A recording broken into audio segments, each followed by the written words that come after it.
when you're stepping into better leadership and starting to work on your business instead of just in it, everything changes.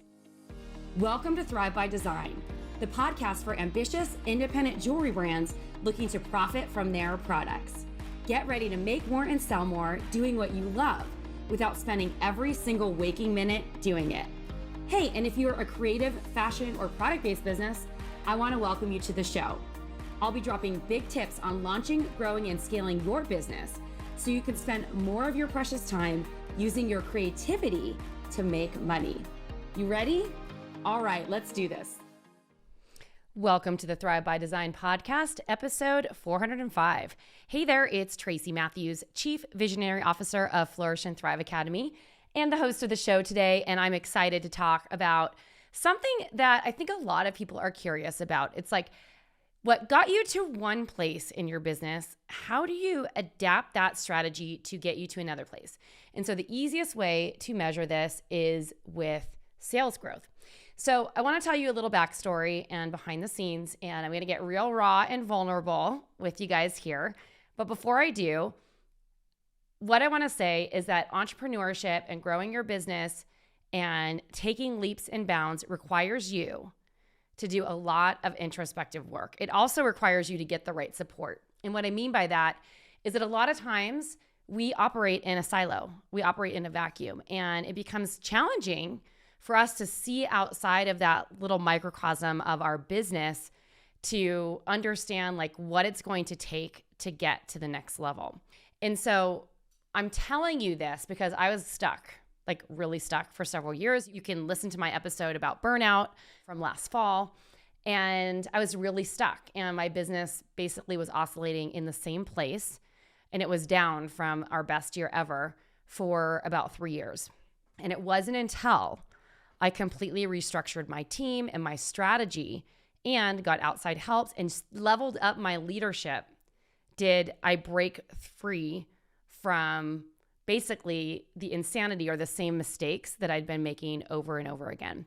And so for the next couple of weeks, I'm going to be talking about this journey of mine, but also I'm going to be interviewing some people and how they grew and changed their businesses to align with their vision of success, especially people who are doing great things in their business. Like they, already have a multiple six-figure business. They've been working on growing to the $1 million marker, or people who are scaling above $1 million. And whether or not you have any desire to do this, I think that you will learn these lessons because even if you have no desire to grow, let's say $1 million company, you still will need to level up. And I think some of the things that we'll talk about here are going to be really powerful in what it actually takes to grow your revenue and sales, let's say from $100,000 right now to $500,000 or $1 million down the road, or multiple millions, right? Because I always like to say this because $1 million for one type of company is not that much. And for other companies, it's a lot. Like when I was selling my demi-fine line and most of my price points at wholesale were like $50 to $150, selling $1 million in revenue was a lot of volume. Now, someone who's selling fine jewelry and selling pieces for $3,000 or $5,000, $1 million isn't like that big of a stretch. We had a student in our momentum program years ago who sold a $400,000 stone. So like her getting to $1 million wasn't going to be that challenging, right? So this is all about, meeting you where you are and achieving your goals and figuring out what that looks like to you. So I'm going to dive in just a moment. But before I do, I just want to mention that I know I've been getting a lot of messages on Instagram with people reaching out to me about their unique business models and how I can help them. In fact, I just replied to someone right before I started recording this podcast who is starting up a fine jewelry company. And I know that sometimes you might want help. You may have been stalking some of our programs before. You're not sure which program is really a right fit for you. Or you might be curious just more about how Flourish and Thrive can help you with your goals. I'm not sure that you know this, but we have courses and programs. We have intensive accelerators. We also have coaching programs and consulting that we offer over here. And depending on what your specific business needs are, we can create a customized plan for you that can help you reach your business goals. So if you're someone who wants to move a lot faster and you'd like some support in growing your business, I wanted to give you an invitation to join us for a free discovery call. On those discovery calls, you're going to meet with our expert, and she's going to talk to you a little bit more about your jewelry business goals. We're going to dig deep into some of the challenges that you're having in business right now and try to really clearly understand why you aren't able to reach those on your own. Typically, when people join us on these calls, they have a challenge. Maybe it's growing their revenue or optimizing their business. Like they're making money, but they're not profitable. That happens a lot. Like we work with a lot of people who are making several $100,000s a year, and they come to us and they're not profitable and they can't figure out why.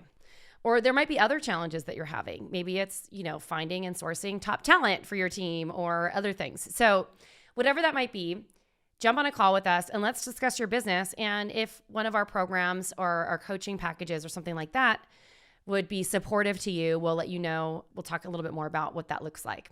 So you can head on over to flourishthriveacademy.com/discovery call. You're going to fill out a quick 5-minute or so application and book in a time with our expert, Callie. So head on over to flourishthriveacademy.com/discovery call and let's chat about your goals. All right, so today I want to talk a little bit about what it actually takes to grow your business, at whatever stage. So I'm going to use the marker of $100,000 to grow to $500,000 and then to grow to $1 million and beyond. So quick backstory. At every stage in business, entrepreneurs and business owners have the potential to hit an upper limit. So if you haven't read the book, The Big Leap by Gay Hendricks, that book is all about basically you hitting your glass ceiling because your beliefs about yourself haven't risen to the level of where you're trying to go. Or you've gotten to this level of success and the strategies that you're using to get to the next level of success basically aren't working anymore. Jason likes to use that term, strategies. And so the goal here is to help you break through that glass ceiling. And when you do that, you have to change the way you're showing up. So quick story, in 2019, we had our best year ever in business over here at Flourish and Thrive. And I don't really like to talk about this stuff, but I think that this lesson will be really valuable. I had realized I was, again, in a stage of burnout that year, and I was really in not a great place where I didn't feel like I was being supported by the leadership on my team in the way that I needed to. And I also wasn't being a very good leader. And so what that caused was a lot of anxiety on my team, and a team member who I eventually let go, who in retrospect, I wish I wouldn't have let her go, but a team member that I let go because I had this belief that she wasn't going to get me to the next level. I kept thinking to myself, the reason why we're stuck here is because of the people on my team. And while that can be true to a certain extent, the growth of your company really depends on what's happening within you and the leadership that you provide. So hard lesson to learn, but a very important one. I ended up letting this person go, and I ended up taking the advice of someone that I'd hired as a consultant. Her advice actually was really bad, and I ended up hiring a bunch of the people that she recommended and found out later that she was making kickbacks from those people. It wasn't in integrity, and a whole variety of other things that were just preposterous and sad. And so during that process, I found another person to help me run the business. And she was one of those people that was expensive and not worth it. Came to the table with a lot of experience where I would have expected her to be able to grow my team. And she was great at certain things. She was amazing at coaching, but her fee did not align with the value that she was delivering. And I was starting to get into the hole because our revenue wasn't matching what she was commanding as a fee. And she wasn't providing the deliverables that she promised, and so on and so forth. So there were some great things about hiring this person, but it wasn't the right fit. And so I went into, this was the beginning of 2020. We had not a great launch that year because the ads team that we hired from this marketing person completely messed up our ad strategy. It wasn't great. And so we were rolling into the year not doing very well, and then COVID hit. And so that put me into a massive trauma loop and spiral. It felt like everything was out of control and chaotic. And for years, I didn't feel like I could get a grasp of what was happening. And so I had to go through a major 3-year-long process of like bringing in consultants, hiring team, firing team, trying all different sorts of things until I finally got to a place where I was stepping into a place of true leadership again. Like, and what I mean by that is like taking responsibility for the hard things that I needed to do in my business to move it forward. And I'm telling you this, it's kind of weird to say this publicly on a podcast when people are coming in to potentially be coached by us. Hopefully, like, it wasn't super apparent on the outside. Like, I think we did an okay job, like, on the outside doing it, but the inside of the business was really chaotic and hectic. And what I realized through this process is that my business was never going to grow until I stepped into the leadership role that I needed to be in order to lead my team. And so what I had to do is, we were in not a great position towards the end of last year. I actually was thinking about closing down the company because I was very unhappy with the direction of the business and what was going on inside of me. And remember, like, what's happening inside of your business is always a reflection of what's happening within you.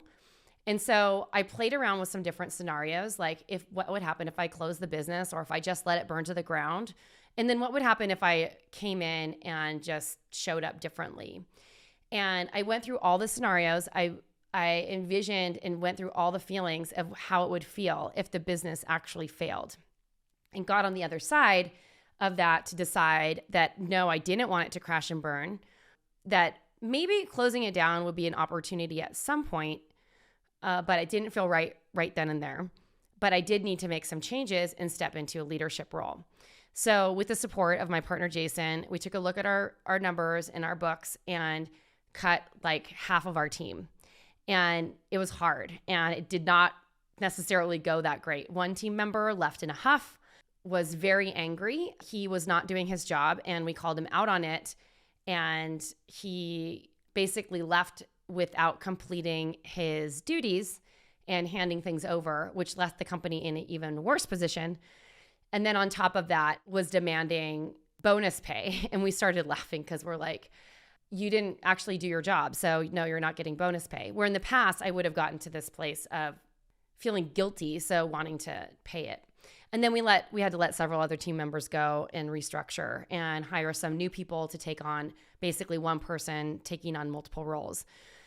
And just by restructuring things and rethinking how we were operating the functions of the business and looking at it, we have launched into 2023 with the best year in Flourish and Thrive Academy's history, because I changed the way that I showed up. I held my team members accountable and started working with my team to develop the systems that were actually going to allow us to scale.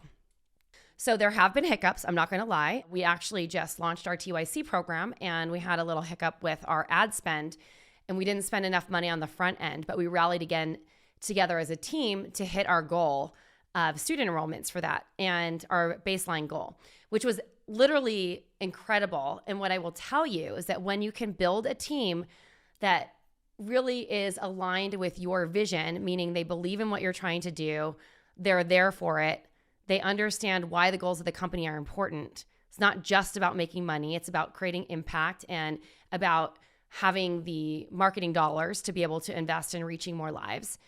And all those things, like, we work together as a team to actually make that goal happen. And so when you're stepping into better leadership and starting to work on your business instead of just in it, everything changes. So we still have some work to do over here. We are hiring a couple of key roles. And if you want to learn it, if you are listening to this podcast and you're looking for a full-time position or part-time position in either marketing or content or some other things, head on over to flourishthriveacademy.com/careers, because we might have a job description posted right there for some of the roles that we're hiring right now. I stopped accepting mediocre work and started only accepting stellar team. And a lot of my journey in this process in understanding what needs to happen is that if you make a mistake in your role, then we're going to hold your feet to the fire and accountability for it, and that we accept work that is like A+ work. And so we're still working out some tech issues on the back end, which has been a struggle because we're in a marketing CRM that is not intuitive, and we're looking to change that right now. But the way we're going, things are awesome. And so I wanted to talk a little bit more about what it really takes to step back a minute to reevaluate what's going on in your business, or just to get to a place where you can scale. My friend Lee told me once that what it takes to get from 100,000 to 300,000 and then from 300,000 to 3 million is basically completely different. So it's that basically structure of scale that needs to change inside your business that changes everything. Because when someone is doing about $100,000 in revenue in either, it doesn't really matter what kind of business, but especially a jewelry business, maybe it's more like 150 to 200, you are kind of just getting to the place where you can start thinking about hiring steady team, right? You might have a couple of marketing VAs or people who work a couple of hours a week, but if you're getting to that place where you need ongoing support, maybe it's someone to help with the making of your jewelry, or maybe it's someone to help with your marketing, or maybe it's someone to help with your sales process, or maybe it's someone to even help with your shipping. All of these things, like, you don't have a lot of extra funds to pay for those things until you get to a certain place if you're paying yourself a proper salary. And so let's talk about what some of those things are that need to be in place in order for you to scale your company. So when you get to that like $100,000 to $150,000 marker in a jewelry business, this is a really pivotal time for you to change.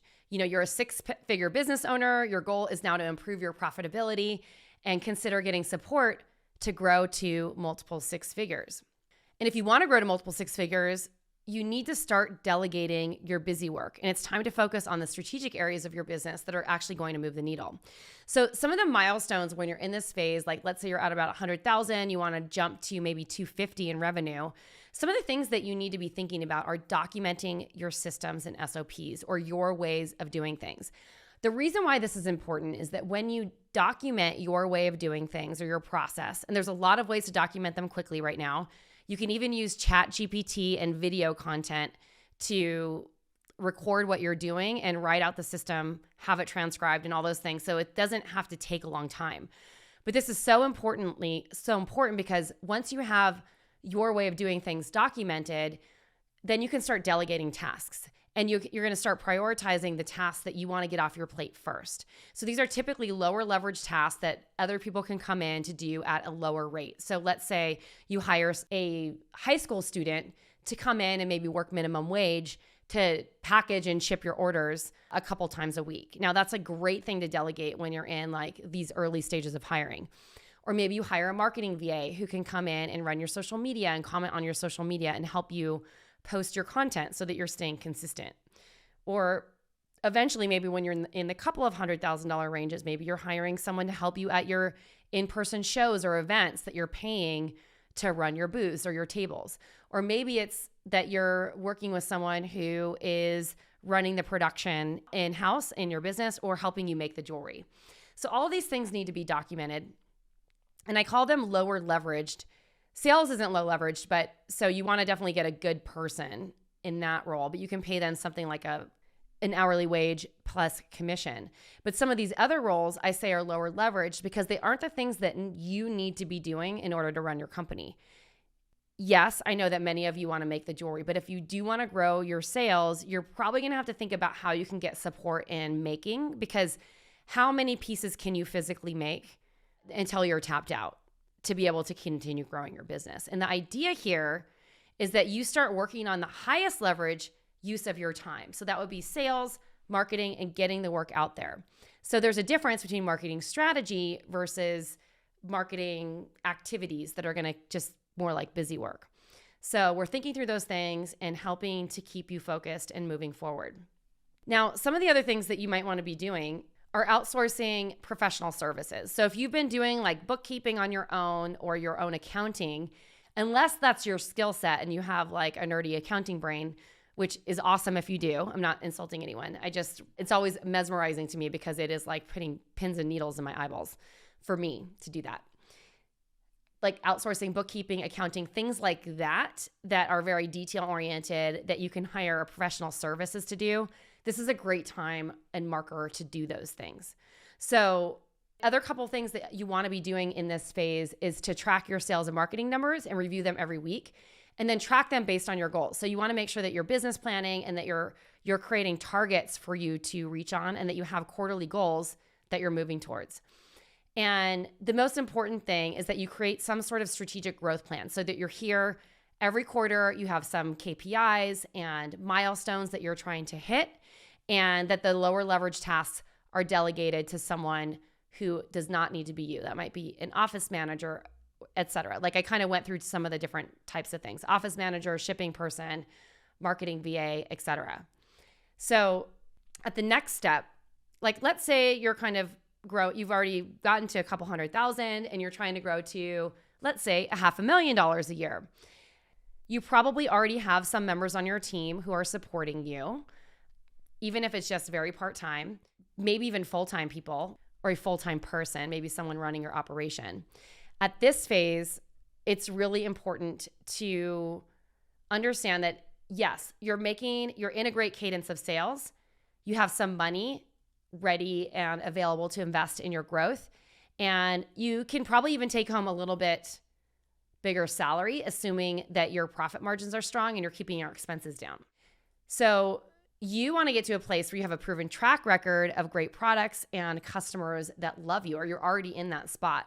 So you're ready to step into the bigger leadership and role by guiding your small team towards your vision.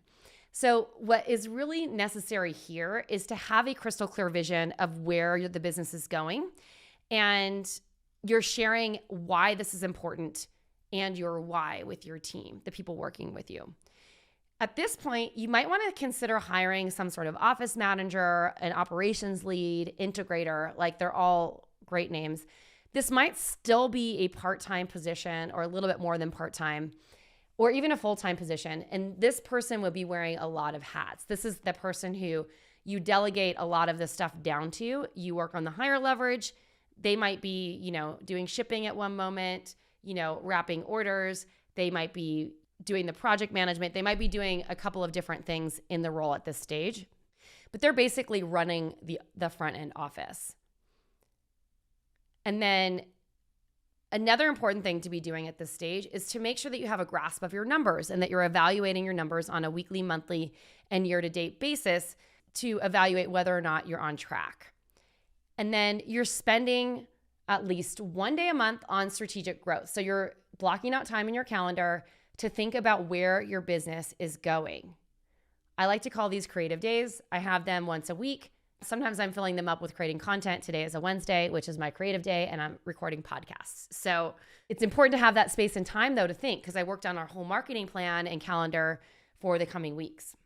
And then this is where you really want to start thinking through and evaluating how your promotions are working. This is where you start to tweak and optimize your marketing systems, your promotion plans, and anything that you're doing to get your product in front of your customers. So the idea here is that you're working smarter and not harder. And yeah, this is a really exciting phase because if you do this right, you can actually grow really quickly. Stronger systems and optimization are really important in this stage. Now, in the expansion stage, let's say you are getting to a place where you want to scale from $500,000 to $1 million. Now, this is the stage where you've got a business that is doing well. You've hit some huge milestones, and this is a great opportunity for you to grow. You want to reach big annual revenue numbers. This is where profitability becomes really important, and really thinking through what you're investing back into the business versus taking home, right? And this is a great time for you to optimize your departments and get your team focused in helping you reach those goals. And so at this phase, you really want to be looking at yourself and how you're leading the team. This is where the term crazy business owner comes from, because at this point, it's like the breaking point. You're still kind of small and we're doing a lot of things, but there's also not a lot of opportunity for you to get stuff off your plate. So you might be feeling stressed out. And you want to get to a place where you can actually hold your team accountable for their responsibilities and lead them. And this is where having a number two is really powerful in this stage, because that number two can be the person that manages the team. So there's a difference between leading and managing, and I will talk about that in some episodes later in this month. Also, you want to be in a place where you're taking calculated risks, right? You might be starting to invest in advertising. You might be starting to invest in more team. And you might be starting to invest in new sales channels that are going to help you get the word out about what you're doing. Maybe that's expanding into different things online, investing more money in advertising. It might be, sending a salesperson out to go sell more wholesale, or getting more sales reps selling at in-person shows and creating systems for those things so that you can transition those in-person customers into online customers later down the road. The other thing that you want to do is to really get clear. This is where marketing planning becomes really important and strategic. So you might be planning your launches for the year and making sure that you're on track for your collection release dates and that you're properly planning your marketing, because the more streamlined and optimized you get in this phase, the more impact that you're going to have in getting that out into the world. And this is really important to consider, like, where are opportunities to cut the dead weight, right? So you might have people cross-functionally doing similar things. Like, can you optimize the functions of the business and have people owning certain parts or, roles in the company that maybe had some crossover before? So you're inspiring your team to take full ownership of their functions of the business or what they own or their job description or roles. And you're also getting really clear on what your team members' strengths are. Because one big mistake that I see a lot of times when we look at businesses and teams who are kind of growing in this phase is that they hire people for a variety of different reasons. And a lot of times people are in the wrong seat, but they might be a good person. Or they're just not a right fit, and it's time to cut bait and let them go. Because this is really important. If someone is dead weight and dragging your business down, you're not going to move forward. And this is we had a really bloated system and team because I was hiring to scale my business, but I wasn't stepping into a leadership role that was actually inspiring them to step into the next level. And so there was a lot of micromanaging on, and I'm not a micromanager, and it was really sucking the life out of me. And this is really important. This is really like we already had a 7-figure company and hovering, at that point. The issue was that we're trying to scale to multiple 7 figures, and it was becoming challenging to get past that like $1.5 million marker, right? Anyway, and a lot of that was because there was a lot of bloated energy and dead weight that was holding the business back. The functions weren't streamlined, and so we had to reevaluate and optimize some of those systems.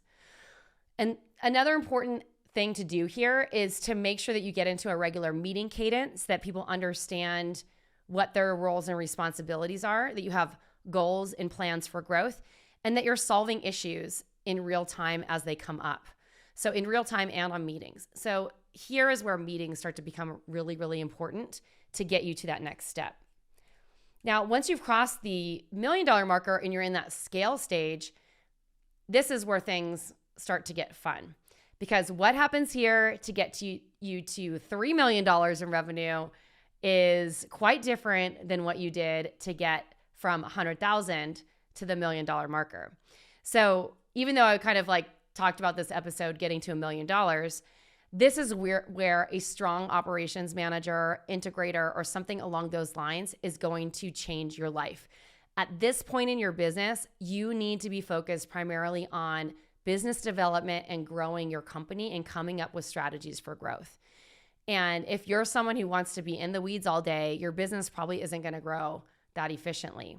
Now, one of the problems that we were having is that because I didn't have the strong leadership, I was stuck in the weeds all the time and getting sucked back down. And there's a lot more realizations that I will share on later episodes about this process, because we're kind of, I don't want this episode to get too long, but I do recommend that at this phase, you really have a full-time operator who is helping you scale and grow your company. Someone who is really strong in operations, someone who enjoys detailed work, someone who enjoys managing team members, someone who's great at technology and systems and all those things that can really support you in your vision for growth. So I hope this episode was helpful for you, because it's helpful for me just talking about it.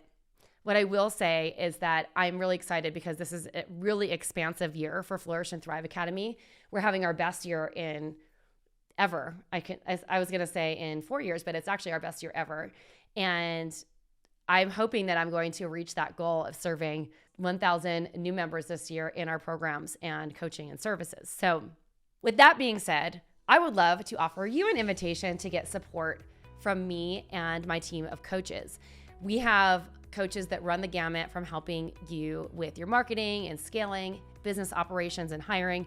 We've had to do such a massive overhaul in all of our operational systems. And I want to share with you inside of our programs like Momentum, like how we did it, how we created protocols that are like helping us attract top talent and all the things. So if you're interested in learning more about that and how you can rise into a stronger leadership role for your company, head on over to flourishthriveacademy.com/discovery call and jump on a call with one of our experts to talk a little bit more about your business and how we can support you in reaching your business goals a lot faster. All right, this is Tracy Matthews signing off. Until next time, thanks so much for listening to the show today. If you've enjoyed what you've listened to, take a moment right now, pull out your phone and rate and review the podcast on whatever platform you're listening on. Those ratings and reviews help us reach more people just like you who are looking for a podcast to help support their business in the jewelry and product space. So thanks so much. I appreciate you. Ciao. Until next time, I'll chat with you soon.